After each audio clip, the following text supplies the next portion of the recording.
চাঁদপুর মালিক শহরে আমি হত্যা করেছি। ওখানে 9 জন স্টাফ ছিলাম আমরা, আমি বাদে 8 জন। তাদের গমের বড়ি খাওয়াইছি আমি, তরকারির মধ্যে মিশে গমের বড়ি খাওয়াই। আমি চাইনিজ কুরল ছিল মাস্টারের কেবিনে, চাইনিজ কুরল দিয়ে আমি সবাই এক এক করে হত্যা করেছি। কেন হত্যা করেছি আমি তাদের জানাইছি। তাদের কি জানাইছি, এই যে আপনাদের মাস্টার ড্রাইভার এই যে আমাদের সাথে ঠকাচ্ছে, দুর্নীতি করতেছে, খারাপ ব্যবহার করতেছে, গালাগালি করতেছে, বকাচকা করতেছে, গাদা মতো খাটাচ্ছে, তাই কোনো প্রতিবাদ আপনারা করতেছেন না। তারা আমার বলে কি, সব জায়গায় একরকমই, তারা আমাদের বলে কি প্রতিবাদ করলে নামা দেবে, নামা দিয়ে এত মগের মূল্য বলে নামা দেওয়া হয়ে গেল। এটা নামাতে গেলে একটা লোক নামাতে গেলে 3 মাসের বেতন দিয়ে বকেয়া বেতন দিয়ে নামাতে হয়। তা এই জায়গায় কিছুই হচ্ছে না।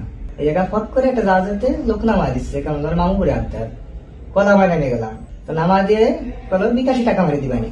82 টাকা মারতে গেলে সারা বছর কেটে যায়, 82 টাকা আটকে যায় নেটের কারণে টাকা আসে না।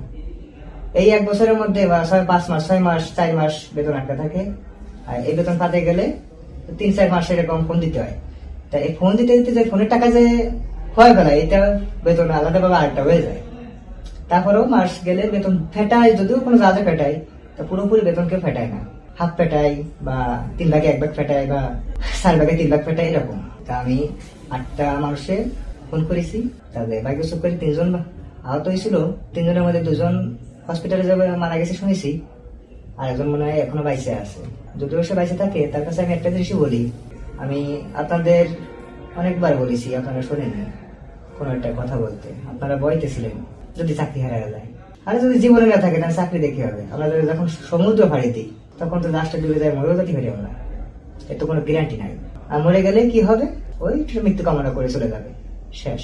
মেনু জগৎ বলতি না, সবকিছু ওই জায়গায়, সব কোম্পানি বা সব জাহাজ বা অন্যান্য ইত্যাদি যে সব ব্যবসা আছে, এরকম দুর্নীতি সব জায়গায় চলতেছে টুকিটাকি। তাই সব দুর্নীতি চললে আমাদের মতন শ্রমিকরা আমাকে এই 2টি টাকার জন্য আমরা আসি ফ্যামিলি থুয়ে, কেউ মানুষ থুয়ে দূরে চলে আসি, যাদের ফ্যামিলি খুশি থাকে যারা, তাই সেই ফ্যামিলি তো খুশি রাখতে পারি না যে স্যালারি পাই। আর এই স্যালারির মধ্যে 2-3 মাস বেতন আটকা থাকে, আমি ফ্যামিলি খুশি রাখবো কিভাবে? তারা তো না খেয়ে মরে থাকবে। আর এখান থেকে আমরা যদি আরেকটা জাহাজে যদি যাই, আমি কখনো যাই বলতে এরকম তো অনেকে যায়, এই জাহাজে তো চাকরি ছাড়া একটা জাহাজে গেল, ওই জাহাজে যায় যদি 2-3 মাস বেতন আটকে থাকে, মোট যোগ হলো কত, 6-7 মাস বেতন আটকা। তাই 6-7 মাস বেতন আটকে থাকে, যদি আমার একটা বেতন পাতে হয়, তাহলে তার ফ্যামিলি কি করে থাকে?